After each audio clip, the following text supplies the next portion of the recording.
Hey everybody, my name's Ellie Oldham. I am a writer for Auburn Live and a senior at Auburn. I'm here today with Bianca, Natasha, and Kendal, and they are going to tell us about their side of recruiting for Auburn and just all of the behind the scenes with everything. Wow. Y'all, I moved to Auburn 10 years ago.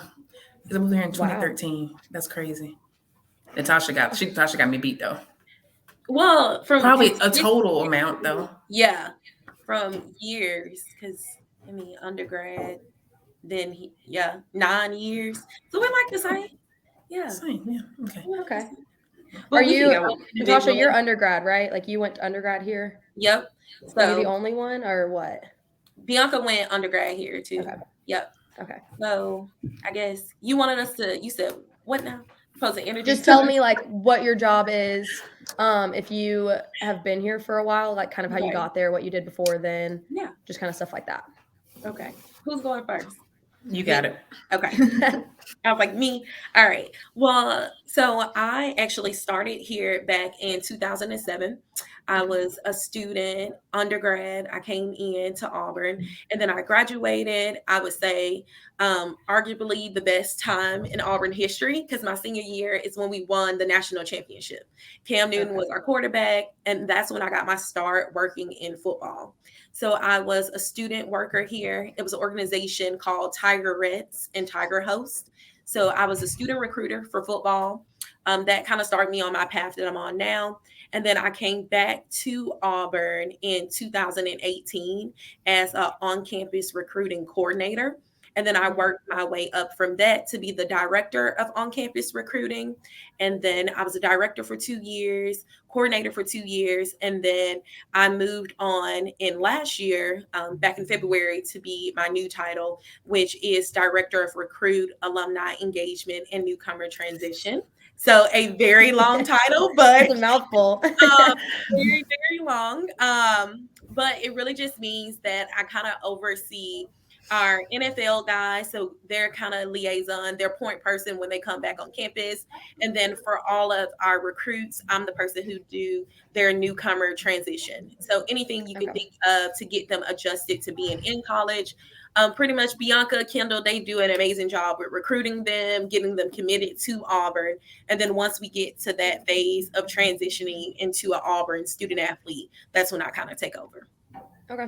That's cool that you work with the newbies Yes. and then the old ones. The like old you're ones. like you have both ends. That's awesome. I do. So it's fun. It's funny because like Natasha, basically every kid that's here, she's basically been in their recruiting process. Yeah. Like our entire team. So that's like a really It is. That is really cool. Yep. So to see all of them from freshmen to seniors and now pro, I'm like, because my first recruiting class now, when I got back, was like Owen Papo. He's a part of that. And like Kobe Wooten and like Derek Hall. And now they're about to go to the draft. And I'm like, oh, wow. We've done all of this. We're again. Full circle. So yes, it's been fun to watch them in their journey. So now we started a new group. We just brought a new crew through a few weeks ago. So yeah. Beautiful. What about y'all? All right, I can go. So my name is Bianca. I came to Auburn in 2013, transferred in as a junior, graduated with my undergrad in 15. In undergrad, I was a student manager for the men's basketball team. Grad school, I was a grad assistant for the men's team. And then once I graduated, I started full-time on the women's side. So I was special assistant to the head coach for a year and then got promoted to director of operations, where I did that for like 4 or 5 seasons. And then I moved away for 6 months. I stayed in Missouri and I was Missouri State's women's basketball director of operations, 6 months. Then I got the call to come back at Auburn kind of around like this time last year. So I assumed the role of director of recruiting operations and football events. So coming up on a year. And basically my title encompasses a lot of things. Basically operating our recruiting department. So like once kids come on campus, I have a staff of 3 young women. Kendal's one of them. And then we have a bunch of students. So basically fluctuating like what they do on campus from an unofficial standpoint, official visit standpoint, basically laying out their entire 48 hours while they're here alongside the staff. And then kind of how Natasha spoke about earlier, during the transfer window, we all were like working literally hand in hand, trying to get the kids here, get them enrolled in school. So it's been a fun transition, but it literally takes like all of us working together, and our communication has to be like on top. Yeah. For Because sure. it's a lot of moving parts. Yeah. But yeah, So that's I'm kind of the thing. So I'm Kendal. I kind of have a different background than Bianca and Natasha. So I started college in 2017, and I started on our student recruitment team in college and kind of worked my way up the ranks from there, and kind of got into an intern-ish role. They called it full-time, but it was we got paid for it. So that was great, my last 2 years. So got to learn a lot there, be very hands-on, how most interns and like students aren't. I was in the office kind of every day learning from my boss and kind of just sitting in her office. So it kind of molded me for the job I do now. And took an extra grad year there, and I got to Auburn last March. So coming up on a year. And so it's gone by so fast, slow and fast. Some of the days are slow, some of the days are fast. And so I handle most of the official visit stuff here, planning where they eat, all the things they do during their official visit, and just making sure they have a good time. And we're assigned to our specific coaches, so making sure when they have kids come on unofficial visits, making sure they know what time to get here, they have schedules and all that stuff. So getting their schedules together is like my favorite thing, and making all the puzzle pieces fit together. And basically we all touch on everything, and we all make sure everything kind of coordinates together, and communication is always key in our department. So make sure we always talk to each other. So yeah, I was curious how like all of you guys have different job titles, obviously, but they're very intertwined. So I was curious how often you guys have to communicate, work together, and make sure that everything's going smoothly all the time. Every single second of the day. Yeah. So like right now within this new building, some of us kind of don't have office space. So we've kind of just been in a big community space, and like we just literally talk out loud. Kendal probably can tell you because she's in the office with me 24/7. I literally like to talk every single thing out. Like we meet constantly as a staff morning before we leave to kind of verbalize everything, so we're all on the same page. But yeah, we have to have great communication. Otherwise, things fall through the cracks, and that's not good. So yeah, I think we were all excited to get our offices in the new building, but we're going to kind of migrate to the middle of the space and kind of still hang out with each other, because that's what we've been doing these past couple of months, and it's worked well, and we get to talk to each other and talk things out. So it'll work well like that. I feel like when in y'all's jobs do you kind of have like the busiest seasons? Like I feel like leading up to signing day and like visits and stuff like that is busy, but are you guys just always busy because there's always recruiting going on? yeah, basically.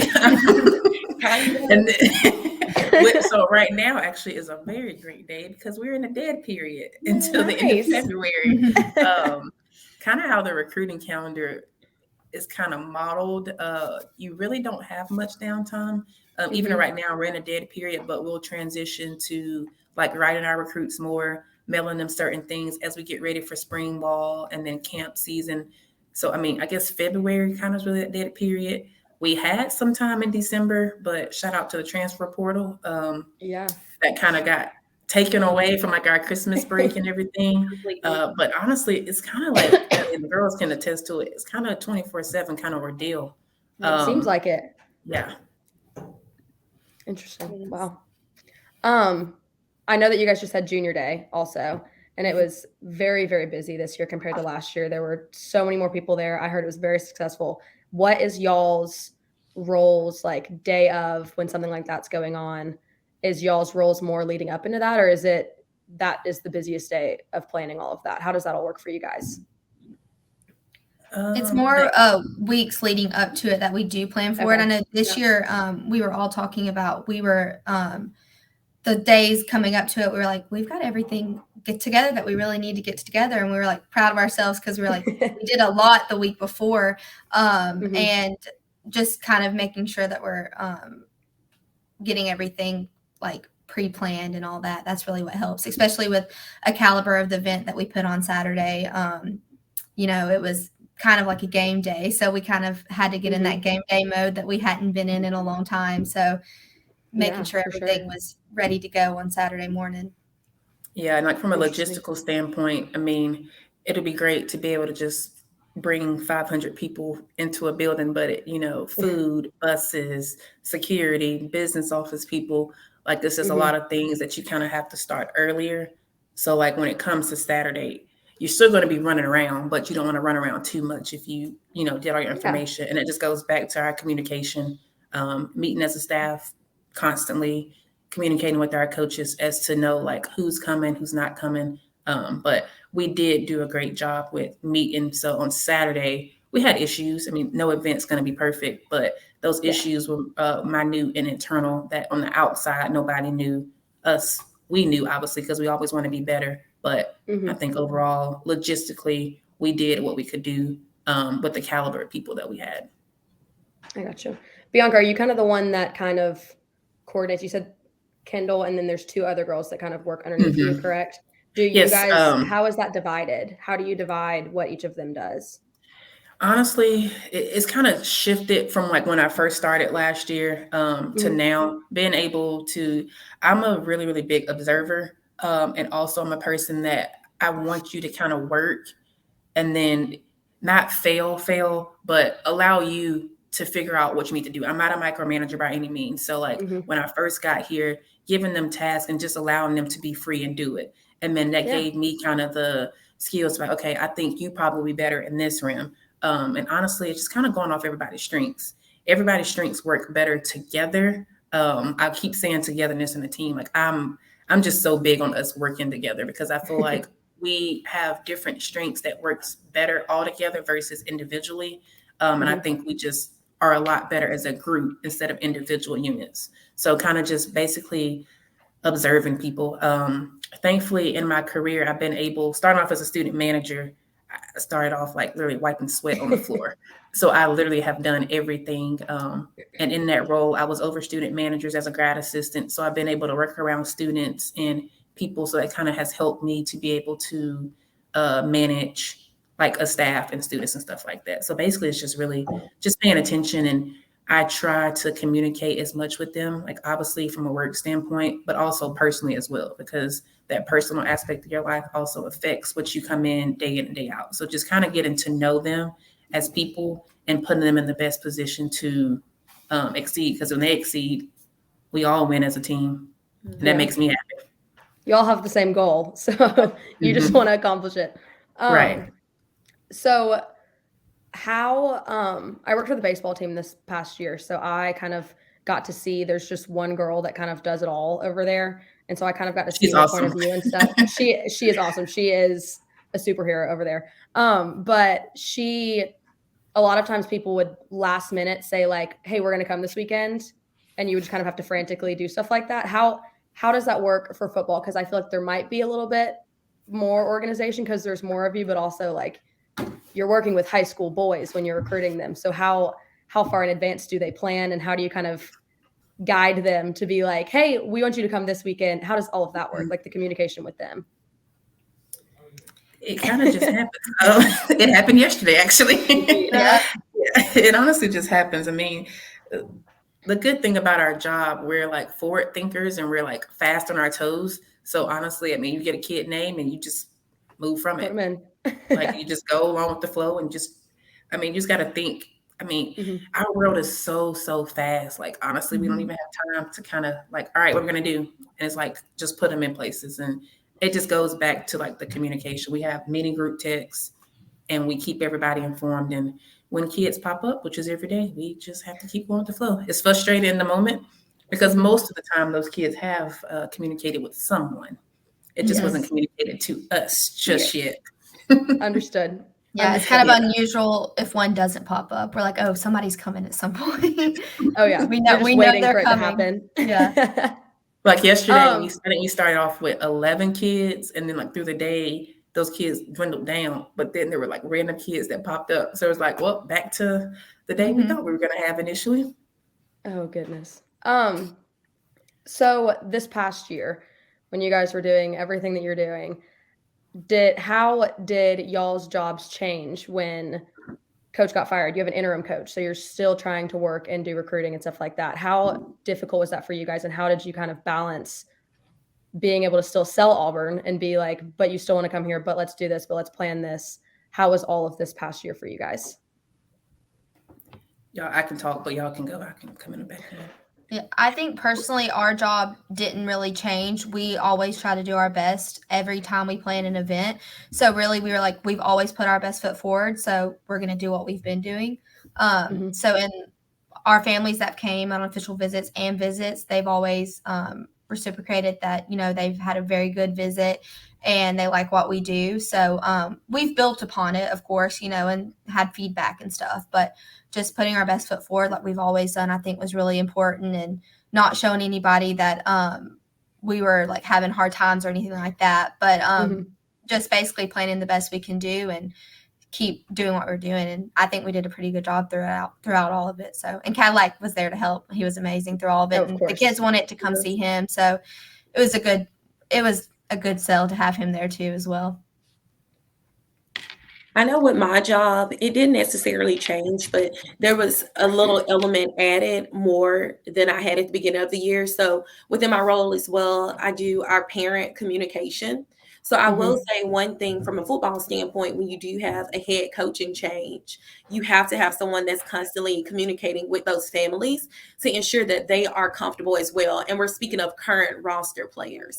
So that was one thing in my job that kind of picked up a little bit more as we went through the head coaching change. And like Kendal said, having Cadillac was amazing because he's been around our program for years. So our current roster parents already knew him, had a relationship to a certain extent, even if he was not their son's position coach. So from my role, that was something that kind of increased a little bit more, was me communicating more with our families, current roster, ensuring that they were comfortable and knew that their son's best interest was still at our heart. So even though we were going through a coaching change, the goal of what we were going to do for them as student athletes and people and Auburn men stayed the same.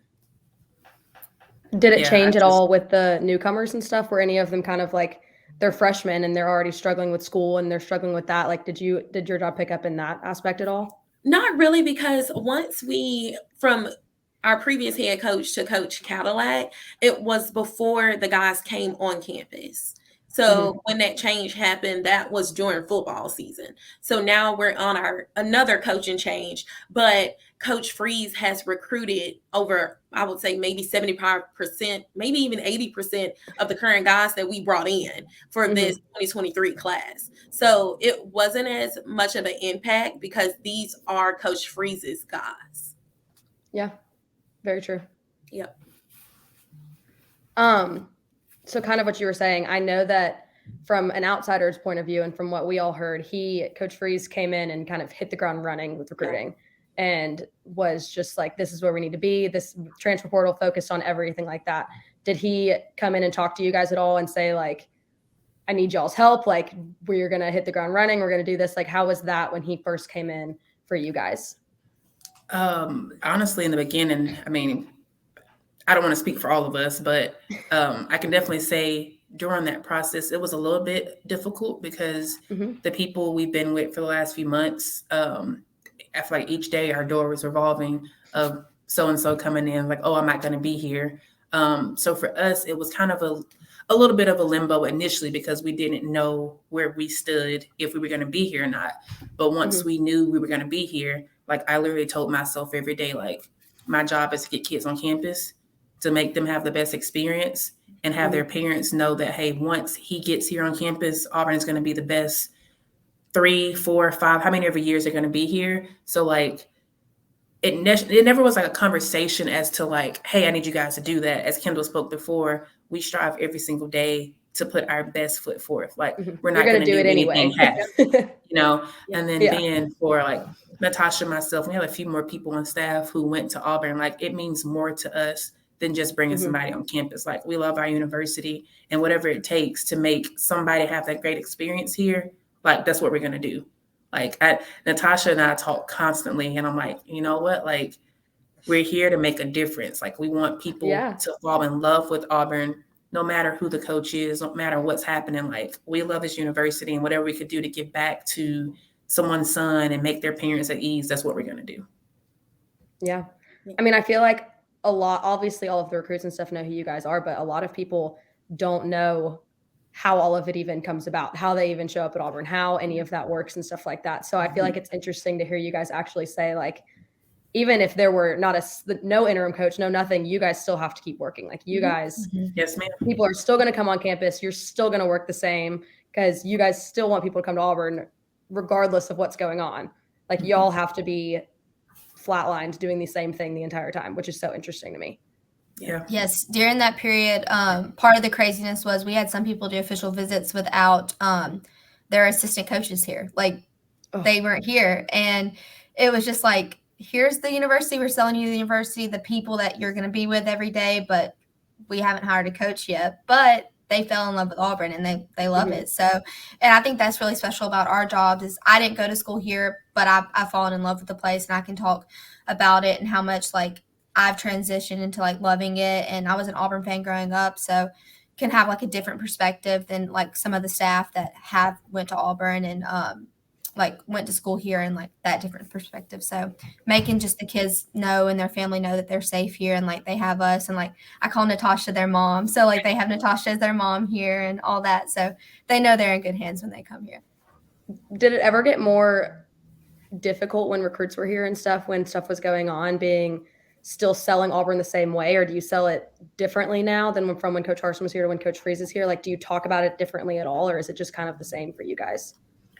I could say for me, literally the same. I mean, coming back here as a student in 2013, I never played any sport at all. Like, I fell in love with Auburn. So I would say it hasn't changed at all. I mean, the good thing about our role, yeah, we're tied to a coach, but we also have to love where we are.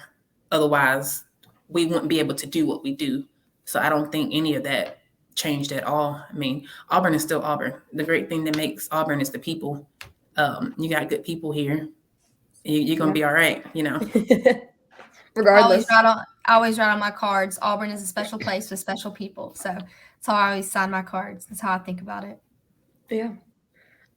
Before you guys started working just in Auburn or in recruiting in general, did you guys know you wanted to work in recruiting? Has that always been something that you guys wanted to do growing up in college, stuff like that? Like, how did you end up where you guys are now?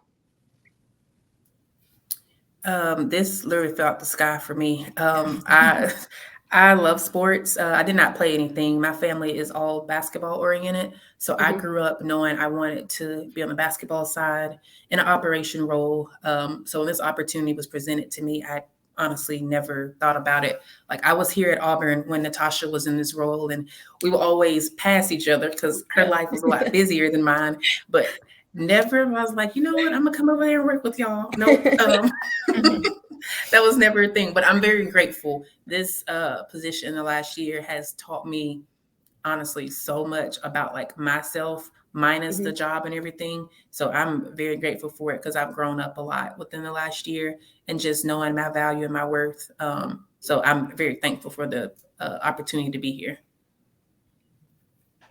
Yeah, I always knew I wanted to work in sports. My grandfather, he has 3 girls, so he taught us a bunch about sports. So I was always the kid in high school who knew more about football than some of the boys did. So when I got to college, I knew I wanted to find the program that allowed me to like work my way up into the football program. So I was blessed to be able to find that, like blessed to be able to work my way up into the office and be able to ultimately make it a full-time job. So it's been amazing. I just love being able to work with the recruits' families and still have relationships with the recruits' families to this day. I still talk to people that they're going in the draft this year. So like being able to see them play and do all that and have their dreams come true it's honestly, it's great to see.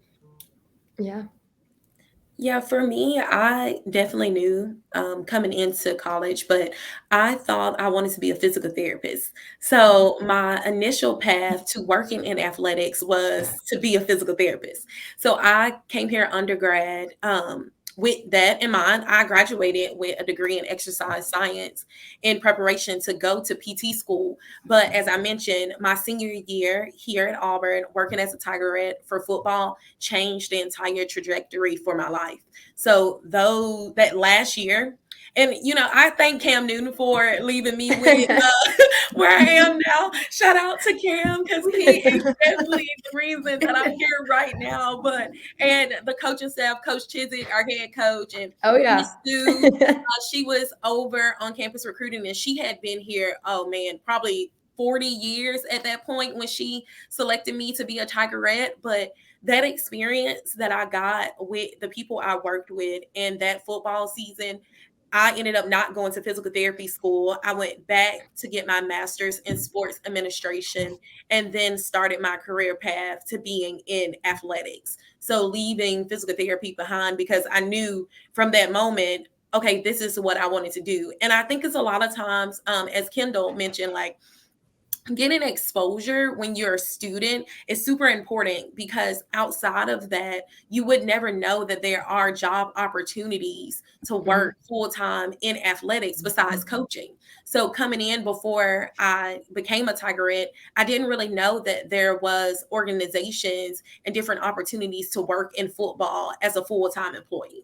So that kind of led me, when my eyes were open, like, oh, wow, I can make a career out of working for an institution that I already love and to be around the program. I didn't know that I would come back and sit in the same seat that Miss Sue sat in. And that was a full circle moment for me, because I'm like, wait, I was here as a student.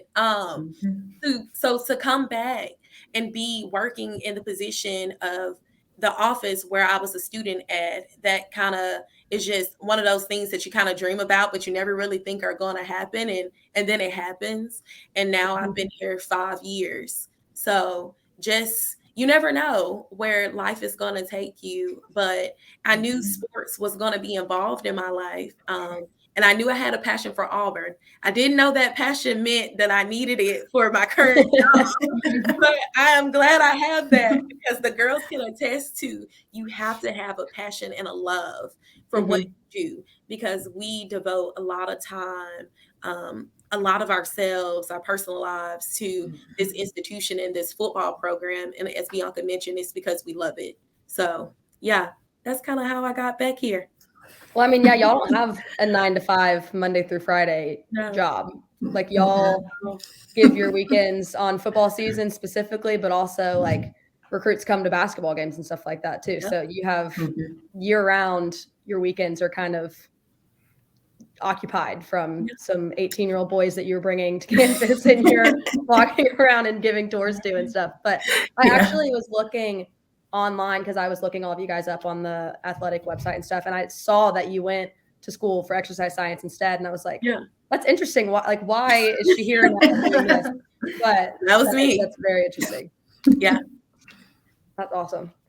Do you guys, when you started doing recruiting and stuff like that, is there something that you like do now that you never thought you'd be doing every single day? Like one of your tasks that you have that you're like never thought that you would be doing, just something that recruits need all the time, or something that you just kind of do more often now that you think that nobody would know that you guys do because of your jobs? Just because I feel like a lot of people don't even really know what you guys do. Like, give me a little insider on something that you guys do that like an Auburn fan would be like, oh, that's who does that? That's who makes sure that they have this going on? This isn't an everyday task, but I don't even think I've told Bianca and Natasha this. It happened on Saturday. But if a recruit asks for something and like they need something right there, you're obviously going to oblige them and like get it for them. And one recruit had an ulcer, and he's like, can I have some salt water? Because I need to gargle it for my ulcer. And I was like, of course, I will get it for you right now. On my way. So ran upstairs and got him salt water. So I always tell people, no task is ever too small. When I was an undergrad, I cleaned toilets. I cleaned everything. Like, no task is too small. So if somebody's hotel room is clean, sometimes it might be us, if we need it right then. So I was a little nervous. What you about to say? I know. I was like, oh boy. I was like, oh gosh. I'm trying to think of, the only thing that popped in my head was like, literally most of our job is talking to 15 to 18-year-olds, which is very interesting. You think I'll be 30 in a month. So like the intellect and the conversations you have are a little Uh-huh. different. So that's probably the only thing I can think of.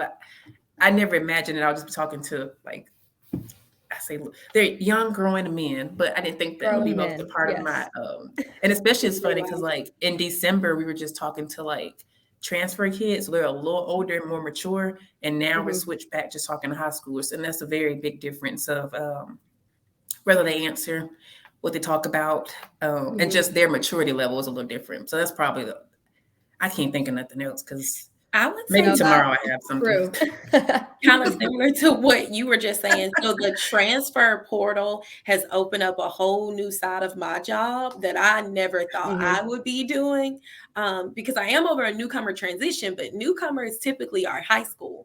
And now these newcomers I was gonna ask if that means Grown transfers men. too. oh yes, these are like grown men now. So I would tell you that like now I'm out here, trying to locate nice apartments, and Uh-huh. Bianca and Kendall can attest to it has been a interesting experience for me finding housing that the guys Yeah. are interested in, because they still have to do everything to secure the apartment, of course, but now I'm kind of like a mini realtor, as in like, hey, these are top places you should look into for I should honestly get sponsored by these companies for Yeah. telling them how nice their apartment complexes are. But You should Agreed. making commission or so something. that's kind of what I'm doing now and like I would never expect that I would be doing that, but that's a Mhm. new thing that has evolved with this transfer portal, because you're not bringing in your typical high school freshman who's going to spend his first few years in a dorm. You're bringing in student athletes who are 5-6 years into this, and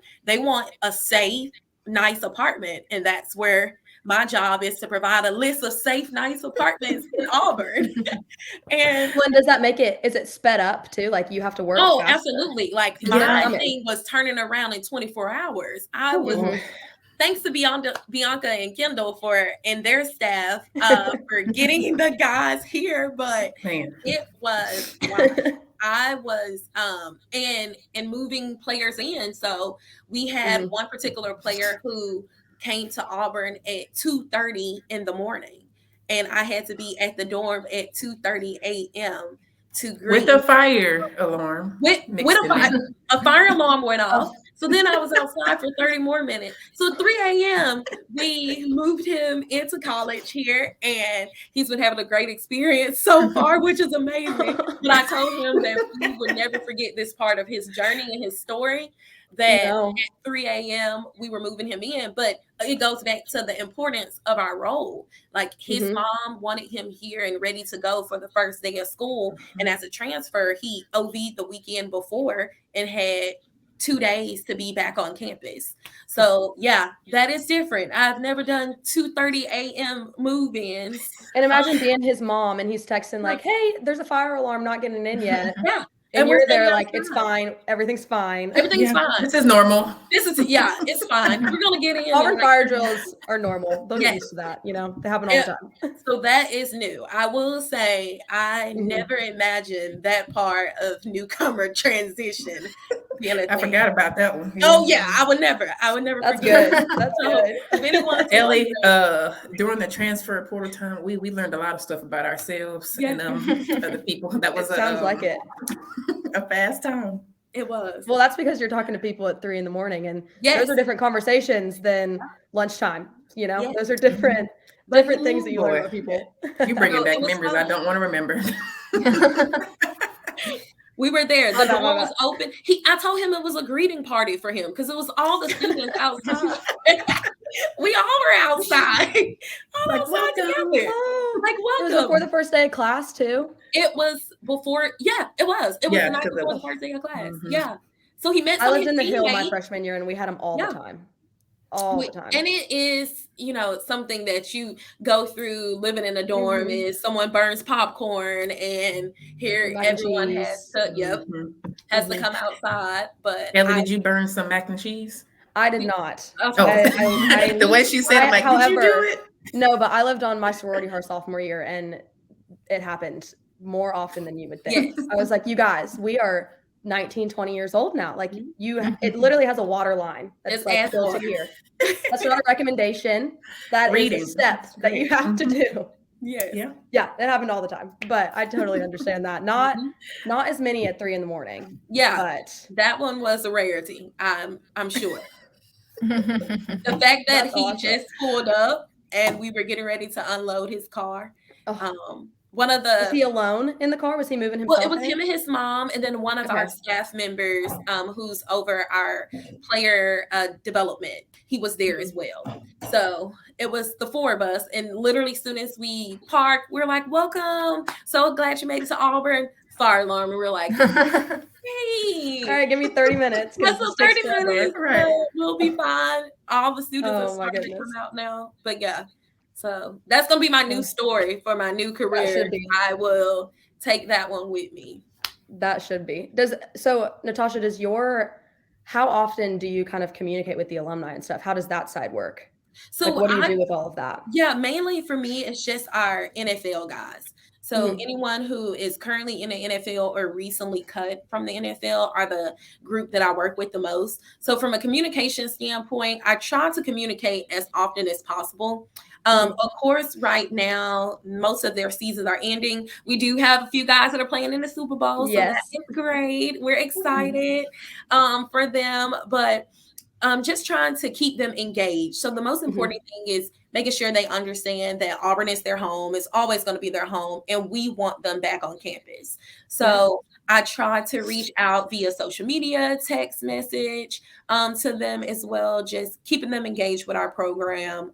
Football season this past year, we had a big turnout, so that helps with recruiting as well by having those guys that can wear all their Super Bowl rings and bring those back and take pictures with our recruits, and for them to show also that Auburn has players in the league, because sometimes there's a false narrative out there about our pro guys that we don't have guys, we don't develop guys to play in the NFL, but it's good to be in communication with them so they can feel the love, and then they can come on campus and reciprocate that love to our recruits. So all the time talking to them. I talked to Jack today.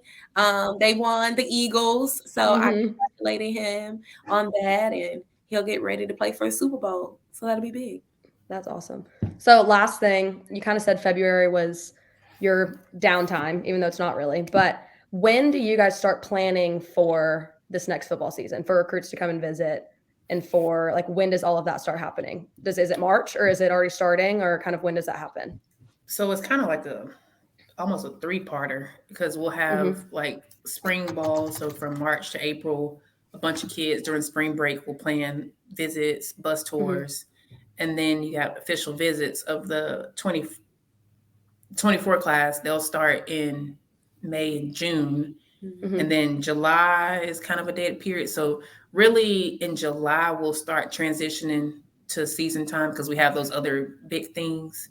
But it just keep going, honestly. But July will be our main focus, because we got to get ready for spring ball, because that brings a new set of recruits and everybody on campus and everything.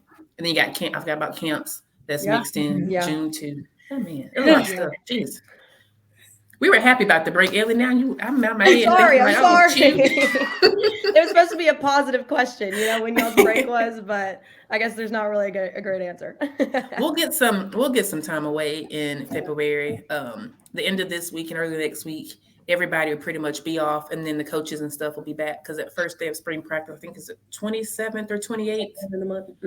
And then within our office, we're going to give the girls a few more days off, because we literally been running since honestly the start of last football season, because we really didn't get a break at all. So we'll make sure somebody's in the office, but give everybody time to kind of take care of yourself. Can't let this job consume us all the time. We need some me time and time with family and friends.